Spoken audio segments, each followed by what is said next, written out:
중국이 소비가 코로나 이후에 계속해서 좋지 못했고 시진핑 주석이 3기 연임을 하고 나서부터 공동부유라는 어떤 정책이 나오면서 고임금자의 연봉들은 억지로 끌어내리고요. 중저소득층에 있는 분들의 소득을 끌어올리는 정책도 크게 워킹을 하고 있지는 못하고 소비의 중위값이 떨어지는 이러한 부분들을 저가 수출을 하면서 생산과 수출로 메꿔가고 있는 상황이었는데 올해 하반기부터는 생산, 수출, 소비 모두 다 안 좋은 상황이어서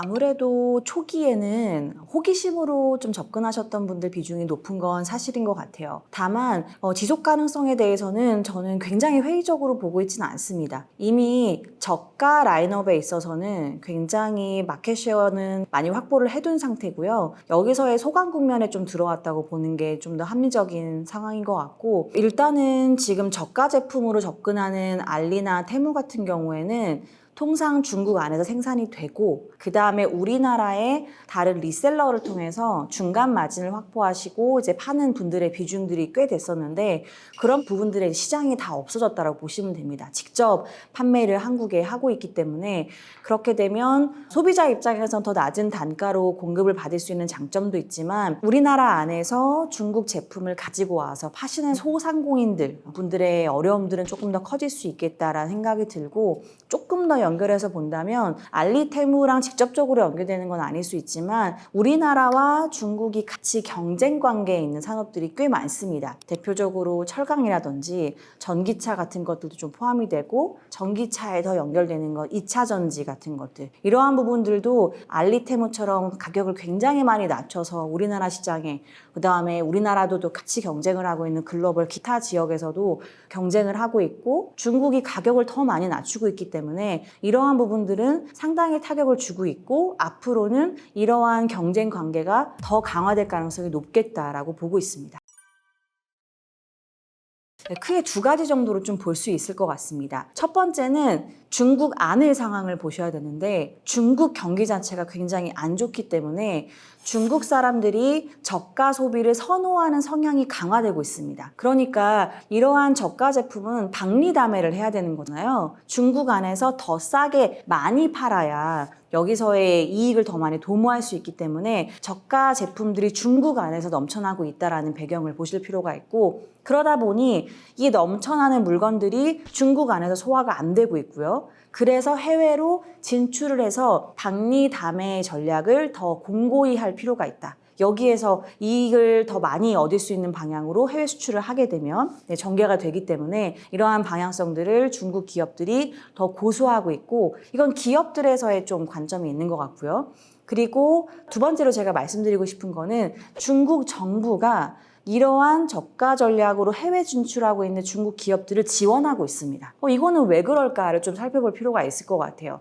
그 이유는 저는 일본의 사례랑 좀 연결해서 많이 말씀을 드립니다. 일본이 잃어버린 10년이다, 30년이다 굉장히 경기가 어려웠던 기간들이 있는데 그때 일본이 취했던 전략 중에 하나가 뭐냐면 해외에 있는 많은 자산들을 투자해서 일본 안의 경기가 안 좋은 영향들을 좀 상쇄하는 그러한 노력들을 했었는데 중국도 그러한 전략들을 펼치고 있는 것 같습니다. 자세히 보시면 우리나라도 기사 보도가 이미 많이 됐는데 알리 같은 경우 우리나라에 물류센터 투자를 1조 위안 이상 어마어마하게 한다고 얘기를 했고 우리나라뿐만 아니라 기타 국가에도 물류센터와 같은 이런 유형 자산들, 부동산 같은 투자들을 많이 한다고 이야기를 하고 있고 계획이 좀 앞으로 속속이 더 많이 발표가 될 것 같습니다. 이런 식으로 중국 안의 경기가 안 좋고 중국 안에는 아시는 것처럼 부동산 가격이 계속 떨어지고 있어요. 이러한 영향들을 상쇄하기 위해서 해외로 진출해서 해외에 있는 부동산 같은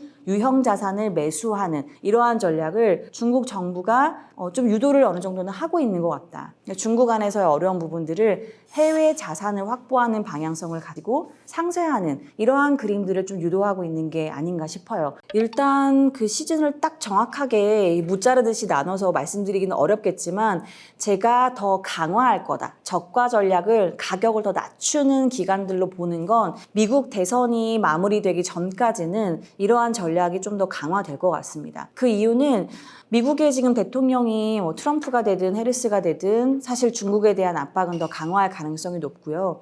그렇다고 하면 중국을 압박하기 위해서는 일종의 협상 같은 것들이 전개될 가능성이 있습니다. 그러면 중국도 협상 카드로 이 테이블에 올려놓을 수 있는 카드가 필요한데 그 중에 하나로 계속해서 공급 과잉을 미국이 우려하고 그래서 옐런도 오고 사실 여러 미국의 중요한 부처에 있는 분들이 중국에 와서 공급 과잉 문제를 지적하고 돌아갔는데 그러니까 결국 미국도 굉장히 이 문제를 케어하고 있다는 거죠. 그러면 이걸 협상 카드로 올려놓고 중국이 원하는 걸 얻기 위해서 공급 과잉을 그럼 우리가 조금은 강도를 줄이겠다라고 이야기를 하면서 미국이 압박하는 것들의 수위 조절을 좀 유도하는 그러한 방향성으로 전개될 가능성이 있어 보입니다. 그렇게 되면 미국 대선 전까지는 공급 과잉을 더 강화해야 이런 것들을 협상 카드를 올려놓을 수 있기 때문에 저는 적어도 올해 연말까지는 중국의 저가 전략이 더 강화될 것이다라고 보고 있습니다.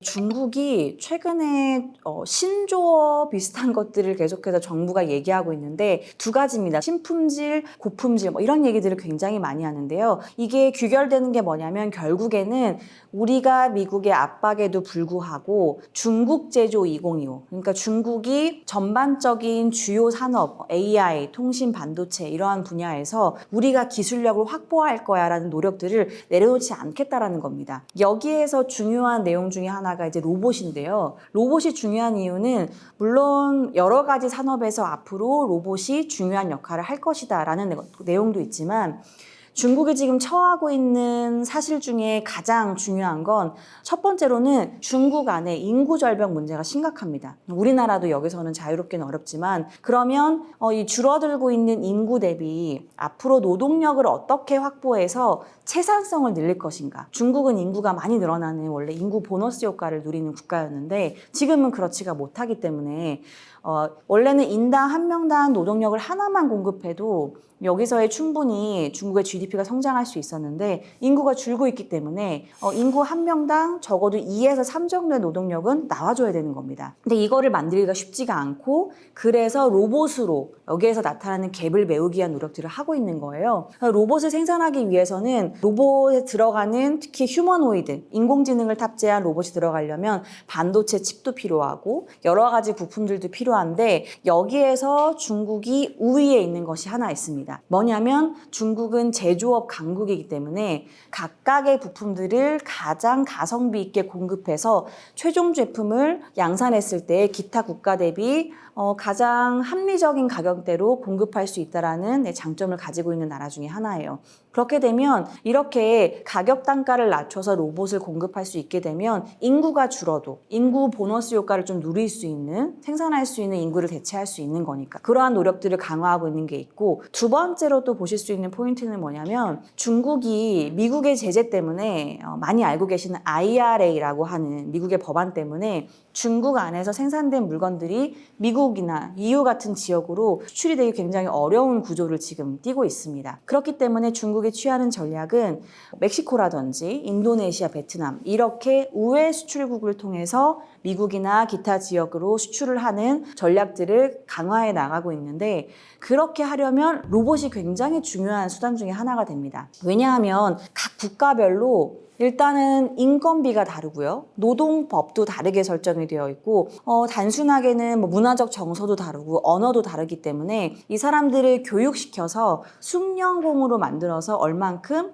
이 양산의 질을 끌어올리는 걸 수율이라고 하는데 수율을 높게 가져갈 수 있을지가 좀 불확실성이 굉장히 많습니다. 근데 이러한 부분들을 다 무시하고도 생산을 빠르게 올릴 수 있는 방법이 그 해당 지역에 있는 생산기지를 로봇으로 채우는 겁니다. 로봇은 문화적으로 정서가 다를 이유도 없고요. 인건비도 통일화시킬 수가 있고 내가 인풋한 이 코딩한 데이터대로 움직이기 때문에 수율도 상당히 빠르게 확보하기가 좋습니다. 그렇기 때문에 미국이 중국을 압박하는 방향성은 더 강화될 가능성이 상당히 높고 중국은 여기에서의 돌파구를 로봇을 생산해서 기타국으로 생산기지를 로봇으로 채우는 방향을 통해서 이러한 식으로 중국이 글로벌 공급망에서 결코 제외되지 않고 입지를 강화하기 위한 노력에서 로봇이 굉장히 중요한 수단 중에 하나가 되기 때문에 로봇이 중국이 앞으로 얘기하는 신품질, 고품질 이런 쪽에서의 고부가가치 산업 영역 내에서 가장 중요한 핵심 팩터 중에 하나가 될 것 같습니다. 굉장히 장기적으로는 로봇이 군사적으로 활용될 가능성은 상당히 높은 것 같아요. 늘 아시는 것처럼 로봇이 군사적으로 활용되게 되면 가장 좋은 이점은 로봇은 입력한 값을 도출하는 이러한 개체이기 때문에 민간인들을 사살하지 않고 내가 원하는 타깃 지점만 타격을 하고 올 가능성이 상당히 높습니다. 그렇기 때문에 당연히 인력 유출도 많이 줄일 수가 있고 민간인들을 비껴나가서 내가 원하는 타깃만 정리하고 올 가능성이 상당히 높고 인구도 또 계속 줄고 있기 때문에 여기서의 병력을 대체할 수 있는 로봇을 강화하는 전략들은 국가별로 굉장히 집중할 가능성이 높고 사실 지금 중국은 양안 관계에도 긴장감이 굉장히 높아지고 있고요. 미국이 하고 있는 여러 가지 정책들도 탈세계화를 지금은 유도하고 있기 때문에 다들 각각 자국의 이익을 우선적으로 움직이다 보면 국방에 대한 투자도 늘어날 수밖에 없고 여기서의 중요한 방향성 하나도 로봇으로 전개가 되고 있기 때문에 최근에 많이 전개됐던 이 이스라엘 하마스라든지 그다음에 러시아 우크라이나 전쟁에서도 이미 로봇의 정찰병이라든지 아니면 이 미사일이나 여러 가지 폭탄을 제거하는 이러한 인력들도 가장 위험한 부분 중에 하나이기 때문에 이러한 미션들은 로봇이 투입돼서 진행을 이미 하고 있습니다. 여기에서의 역할들이 점점 더 로봇으로 많이 넘어올 것 같고요. 이러한 부분들은 단기, 중기적으로는 아까 말씀드린 생산기지 이전이나 인구가 감소하는 부분에서의 대체를 위한 로봇 개발도 맞지만 궁극적으로는 군사적인 활용도를 염두에 두고 있다고 보고 있습니다. 로봇은 지금 카테고리별로는 크게 두 가지로 나눠서 봅니다. 산업용 로봇이라고 하는 건 제조시설에서 생산을 보조하거나 직접적으로 생산에 개입을 하는 이러한 산업용 로봇이 있고요. 그 다음에 최근에 많이 화두가 됐던 건 테슬라가 옵티머스라고 하는 휴머노이드 개발을 하고 있고 인간을 표방해서 인간을 대체할 수 있는 AI 기능이 들어가 있는 휴머노이드 로봇 이렇게 두 가지 카테고리로 나뉘는데요. 산업용 로봇은 중국이 이미 글로벌에서 5위 정도의 시장을 가지고 있습니다. 이거를 로봇의 밀도라고 하는데요. 생산하는 인력의 10,000명당 로봇이 얼만큼 생산시설에 있는가 이게 글로벌 5위에 중국이 차지하고 있고 1위가 우리나라입니다. 한국이 1위권에 차지를 하고 있는데 상위권에 있는 국가들을 보면 일본, 싱가포르 이런 나라들이 있는데 대표적으로 딱 같이 교집합이 되는 하나의 단어가 있습니다. 모두 다 인구 절벽에 시달리고 있는 국가들이 이렇게 로봇의 생산과 구입들을 굉장히 강화하고 있고요. 그래서 중국도 앞으로 정부가 대대적으로 보조금을 주겠다라고 이야기를 하고 있기 때문에 3위권 내에 들어가는 것도 머지않은 미래에 좀 가능하지 않을까 그렇게 보고 있고요. 휴머노이드 같은 경우에는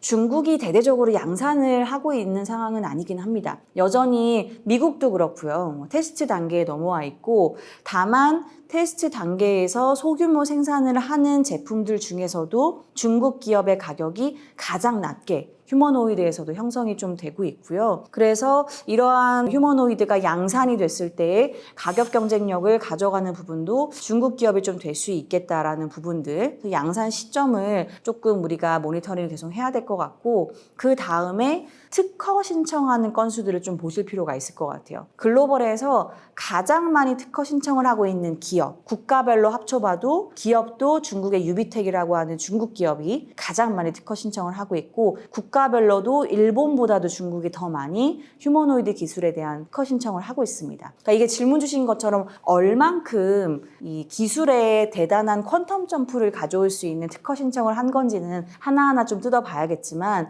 이게 양적으로 굉장히 많은 투입을 하다 보면 우리가 왜 대륙의 실수라고 하잖아요. 여기서 굉장히 큰 기술력의 어떤 도약을 가져오는 기술을 확보할 수 있는 가능성이 생길 수도 있다. 이런 것도 좀 염두에서 볼 필요가 있을 것 같습니다. 전 세계적으로 인구가 줄고 있는 트렌드는 앞으로 지속이 될 가능성이 높아 보이고요.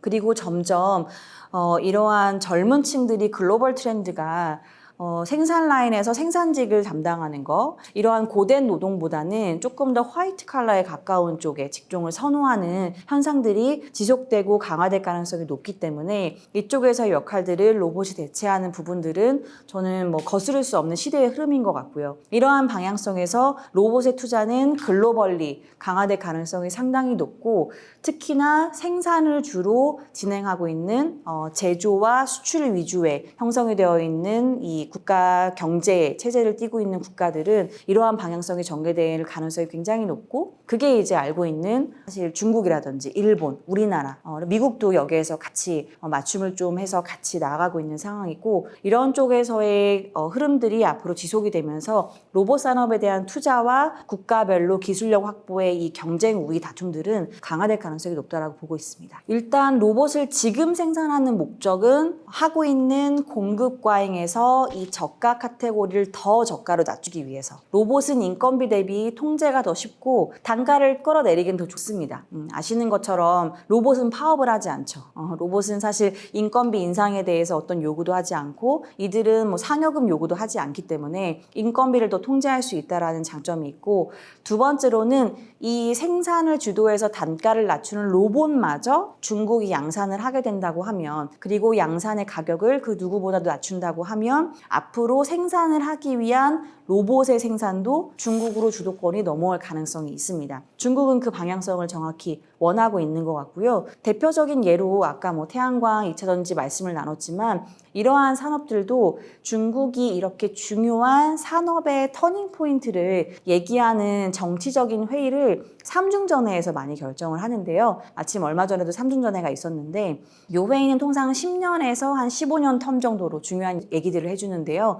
바로 직전에 했던 얘기가 지금 우리가 많이 경쟁 관계에 있는 2차전지, 전기차 같은 것들이었고, 그 전이 태양광, 풍력 같은 이러한 재생에너지 카테고리였습니다. 이렇게 중국 정부가 큰 가이드라인을 제시하면 대대적으로 보조금과 투자 자금들이 정부와 민간에서 들어오고요. 그렇게 되면 투자를 많이 하고 보조금을 주다 보니까 수요와 공급 모두 다 자극을 줘서 여기서의 팽창 효과가 나타나면서 생산을 많이 하니까 가격이 떨어지죠. 그러면서 글로벌 시장에서의 마켓 셰어를 굉장히 크게 가져가는 이러한 결과가 도출이 됐는데, 이러한 그림의 세 번째 단계로 로봇에 넘어와 있는 것 같습니다. 중국이 로봇을 대대적으로 양산하게 되면 단가가 떨어지면서 여기에서의 세 번째 어떤 이 흐름이라고 해야 될까요? 물결이라고 해야 될까요?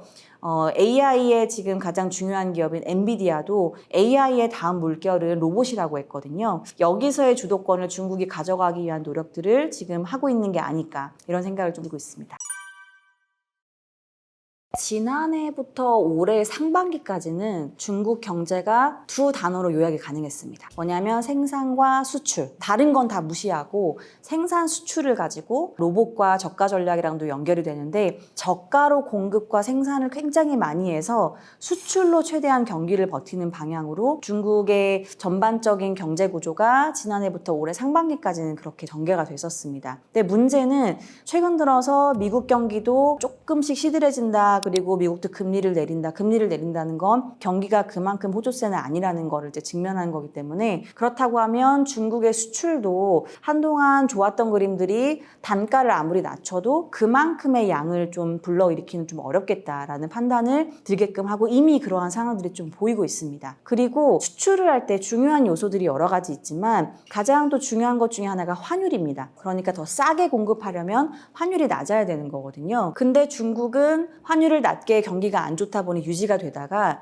미국이 금리가 이제 내려올 가능성들이 커지고 있죠. 그렇게 되면 모든 환율은 상대적인 거기 때문에 상대적으로 위안화가 달러 대비 조금 더 강세, 그러니까 올라가는 그림들이 전개가 되다 보니까 중국이 저가로 수출을 하는 것들이, 그리고 생산을 자극하는 그림이 조금 어려워지는 상황들이 되고 있습니다. 중국이 전체 경제 규모, 경제 GDP에서 소비가 차지하는 비중이 가장 큽니다. 근데 소비가 다들 아시는 것처럼 코로나 이후에 계속해서 좋지 못했고, 이러한 부분들을 저가 수출을 하면서 생산과 수출로 메꿔가고 있는 상황이었는데 올해 하반기부터는 생산, 수출, 소비 모두 다 안 좋은 상황이어서 하반기에는 지금 상반기보다는 그림이 조금 더 어려울 수 있겠다라는 생각이 듭니다. 삼중전해에서는 앞으로 장기 그림을 그려주기 때문에 대단히 어떤 단기적인 재정 정책이나 이러한 자극적인 요소들을 크게 얘기해 주지는 않는데 중국의 소비 경기가 중요하다는 건 소비랑 직접적으로 연결되어 있는 건 사실 부동산이긴 합니다. 부동산에 대한 얼만큼의 정부의 규제의 태도가 이제는 조금 완전히 전향되어서 그래도 규제를 풀어주고 앞으로 부동산을 살려주는 방향으로 가는지가 시장의 관심이었는데 이게 결국엔 소비 경기를 살릴 수 있으니까요. 근데 그러한 언급들이 거의 없었다고 보시면 됩니다. 부동산은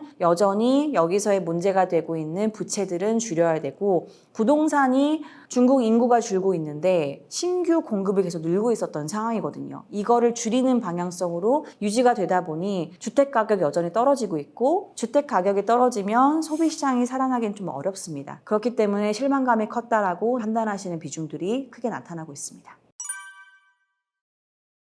중국이 어찌 보면 이 첩첩산중이라고 해야 될까요? 안 좋은 것들이 한 번에 다 몰린 경향이 있어요. 일단 코로나 직전에 무역 분쟁이 있었고요. 그 다음에 코로나가 터졌고 이 시즌에 세 번째로 또 뭐가 있었냐면 공동부유라는 캐치프레이즈를 시진핑 주석이 들고 나오면서 일자리를 많이 창출하는 산업들에 대한 규제를 했습니다. 특히 뭐 알리바바, 텐센트, 바이두 같은 플랫폼 기업들이 대졸자에서의 많은 고용 수요를 만족해주는 그런 회사들이었는데 아시는 것처럼 뭐 게임은 아편이다 이러면서 이러한 기업들 알리바바, 마윤도 그렇고 규제를 하면서 사실 신규 고용을 많이 해주지 못했고요. 그 다음에 헬스케어도 규제를 했죠. 헬스케어는 사실 공동부유에서는 모두 다 같은 가격으로 헬스케어에 대한 이런 복지를 누려야 되는데 가격을 좀 낮춰야 된다 이러면서 헬스케어 쪽도 대졸자분들이 많이 종사하는 업종인데 이쪽도 규제를 받았고 사실 사교육 시장도 중국에서 꽤 큽니다.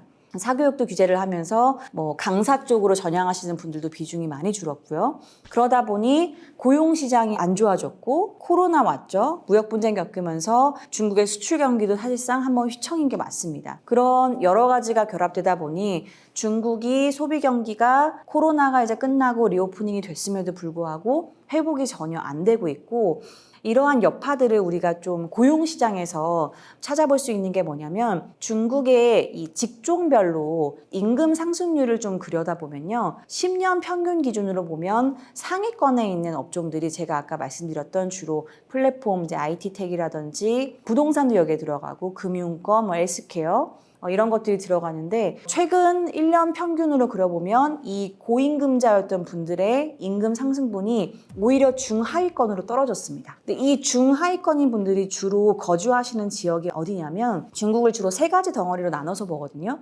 상하이 중심으로 되어 있는 이 동부 연안, 바다를 끼고 있는 쪽, 이쪽이 일종의 부촌이라고 볼 수 있는데 이쪽 분들의 인당 평균 가처분 소득 그리고 이분들의 어떤 임금 상승분 같은 것들이 가장 가파르게 최근에 떨어졌는데요. 중국에서 가장 부촌이다라는 건 경제에서 가장 차지하는 비중도 크고 이분들의 기여도가 가장 높은데 이분들이 가장 많이 이러한 급여나 여러 가지 가처분 소득이 안 좋아졌다는 건 평균을 우리가 그려보면 중위값이 떨어졌다는 걸로 연결해 볼 수가 있습니다. 이분들이 전체에서 원래 차지하는 비중이 컸던 만큼 소비도 더 높은 소비를 했던 경향들이 있었는데 이분들마저 가성비 소비, 중저가의 소비로 방향을 돌리고 있다. 그러다 보니 소비의 전체 양적인 것도 중위값이 떨어지고 가격에 대한 부분들도 더 저가로 눈이 가는 이러한 방향들이 전개되다 보니까 이 두 개를 합쳐서 결국엔 전체 중국의 소비시장 규모나 이런 것들이 나오는 건데요. 회복되기가 굉장히 어려운 국면에 처해 있다라고 좀 볼 수 있습니다.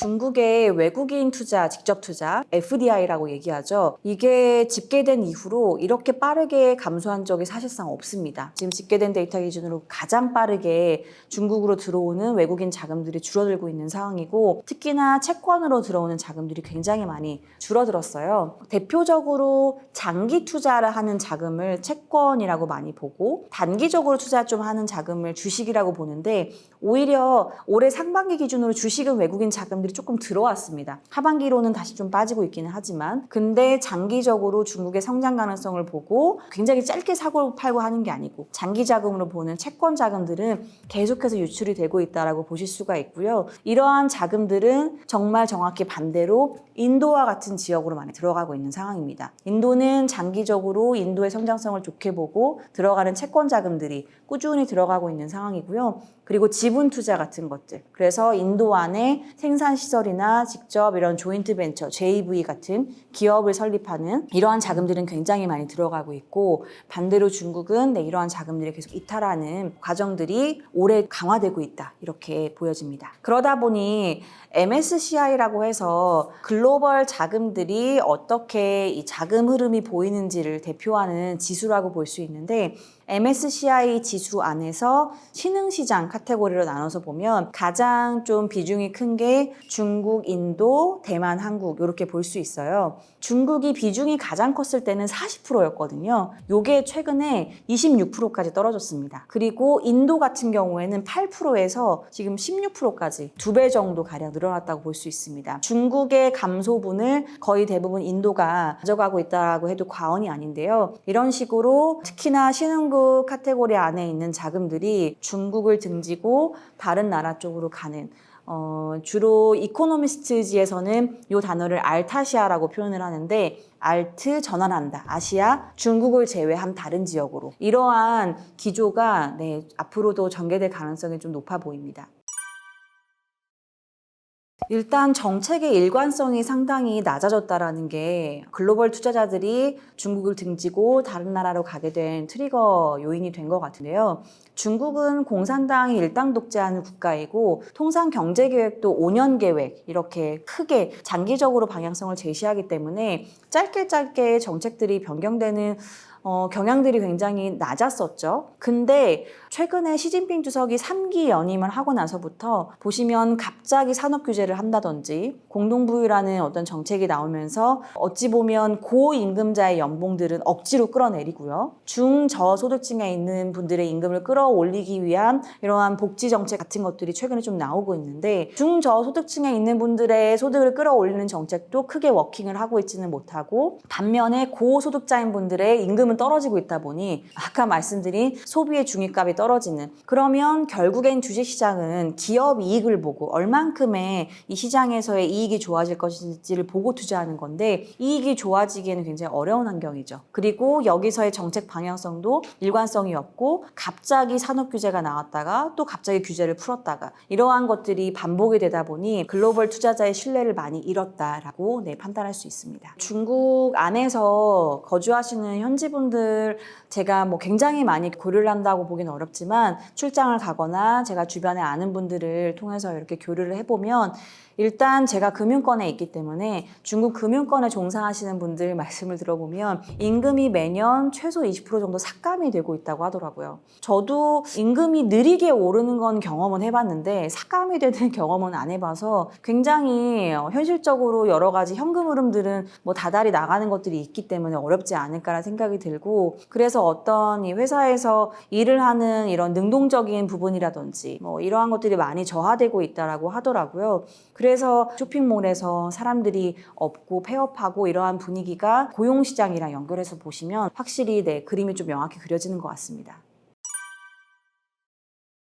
일단 중국 전반적인 경제 지표가 다 안 좋아지고 있기 때문에 시진핑 주석이 이 문제를 아무 신경을 안 쓰고 있냐, 그거는 아니기는 합니다. 이 문제를 계속해서 살피고 있다라는 어떤 뉘앙스나 시그널은 주는데, 중국 시장이나 중국 경제에서 지금 가장 절실하게 바라는 건 재정 정책이거든요. 결국 돈을 써야 즉각적이면서 강한 효과가 나타나게 되는데, 중국은 지금 재정을 강하게 쓰고 있지 못한 상황입니다. 이것도 좀 나눠서 볼 필요가 있는데, 재정, 즉 돈이 있는데 안 하는가, 아니면 없기 때문에 못 하는가. 근데 저는 후자에 좀 가깝다고 말씀을 드립니다. 중국의 재정 세수에서 굉장히 큰 부분들은 중국이 토지를 정부가 보유하고 있습니다. 국가가 보유하고 있기 때문에 이 토지의 임대, 70년 임대의 사용권을 사실상 매도해서 여기에서 얻는 세수와 이익이 전체에서 한 절반 정도를 차지하게 되는데, 중국 부동산이 안 좋다는 건 모두 다 알고 계시고요. 그러니까 여기에서의 재정의 수입이 줄어들다 보니 중국이 재정적으로 사실 넉넉한 상황은 아니고, 그래서 소비 경기를 살리기 위한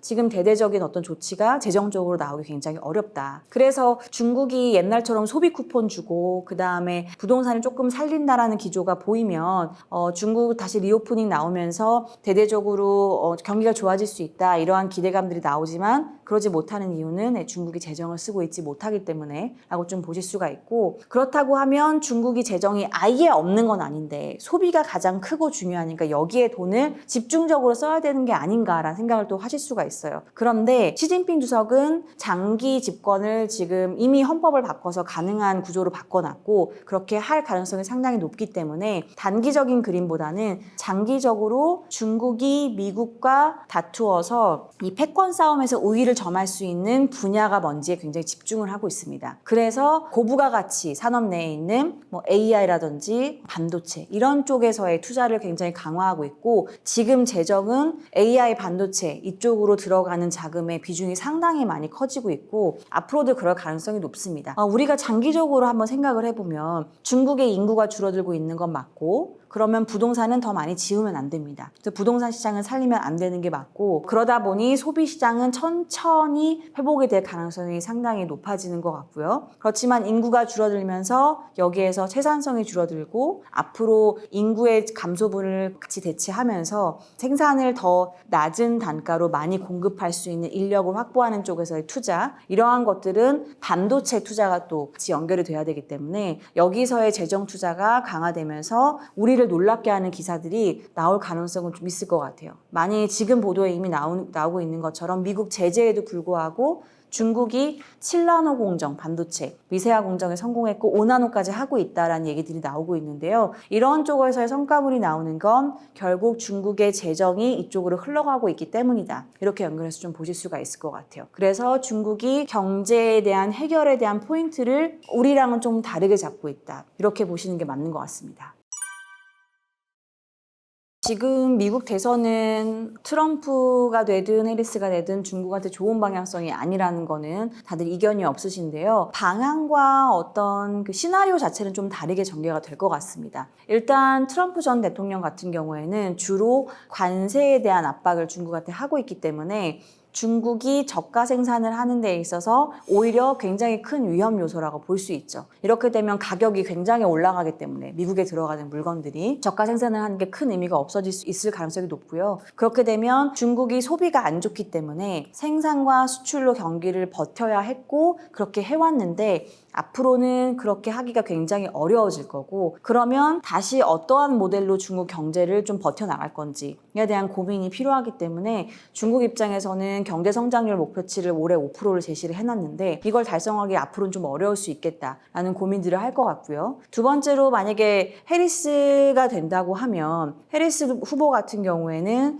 중국에 대한 규제를 바이든이 했던 것처럼 IRA와 같은 중국에 대한 이 규제를 동맹국들이랑 같이 결합을 해서 중국에서 생산해서 들어오는 것들을 막겠다라고 이야기를 하고 있고요. 이러한 전략들은 더 미세하게 사실 중국이 저가 생산하는 것 자체는 상대적으로 괜찮을 수 있는데요. 특히나 고부가가치 영역에서 주로 하고자 하는 AI 기능에 들어가는 반도체라든지 중국이 생산해서 지금 아까 말씀드린 성과를 좀 나타내고 있는 미세화 공정에서 어떤 돌파구를 더 마련하기 어렵게끔 중국에 들어가는 반도체 칩이라든지 기술력에 대한 접근들을 굉장히 거미망처럼 촘촘하게 규제를 강화해 나갈 가능성이 높습니다. 그렇게 되면 중국이 궁극적으로 로봇에서 휴머노이드 쪽을 강화하는 방향성이 조금 어려워질 가능성은 있어요. 이러나 저러나 사실 중국 경제나 중장기적인 중국의 성장 전략이 어그러지는 방향성으로 설정될 가능성이 있기 때문에 중국한테는 어려운 싸움이 될 가능성이 있겠다. 이렇게 좀 보여집니다. 이게 일본에 잃어버린 10년이 될 거다, 30년이 될 거다, 여러 가지 이야기들이 있는데 완전한 일본화가 된다고 보고 있지는 않은데 유사한 방향성으로 전개될 가능성은 있어 보입니다. 일단 글로벌 시장에서 가장 큰 영향력을 행사하고 있는 건 당연히 미국인 거고요. 미국이 중국에 대한 제재를 앞으로 약화할 가능성이 상당히 낮기 때문에 이번에 해리스 후보가 발표했던 연설문을 봐도 우리가 전체 시장을 이끌어가는 가장 주요한 주체이지 중국이 아니다라는 얘기들을 힘주어서 이야기를 했더라고요. 그만큼 미국이 중국을 견제하고 있다는 걸 역설적으로 또 볼 수 있는 지점이었는데, 그렇다고 하면 중국이 미국의 제재에 이겨내기 위해서 여러 가지 수단들을 중국도 나름의 마련을 하겠지만, 사실 우리가 그동안에 봐왔던 중국의 고성장, GDP 성장률이 7%를 넘어가고 이러한 그림들은 상당 기간 다시 돌아오기는 어려울 것 같고요. 그래서 중국이 지금 어쨌든 지금까지는 내수 시장이 작지는 않기 때문에 내수로 해결할 수 있는 것들에 더 집중을 하고, 중국의 동맹국들, 대표적으로 러시아라든지 그다음에 중동 같은 국가들, 1대1로를 같이 하고 있는 국가들과 어떻게 이러한 문제들을 미국의 제재에도 불구하고 그들끼리 무역을 통해서 해결할 수 있는지, 이러한 방향으로 GDP 성장률은 더 낮아지지만 앞으로 미국의 제재에 어떻게 대항할 수 있을지로 조금 더 경제 정책이나 여러 가지 산업 방향들이 설정이 되지 않을까, 이렇게 좀 보고 있습니다.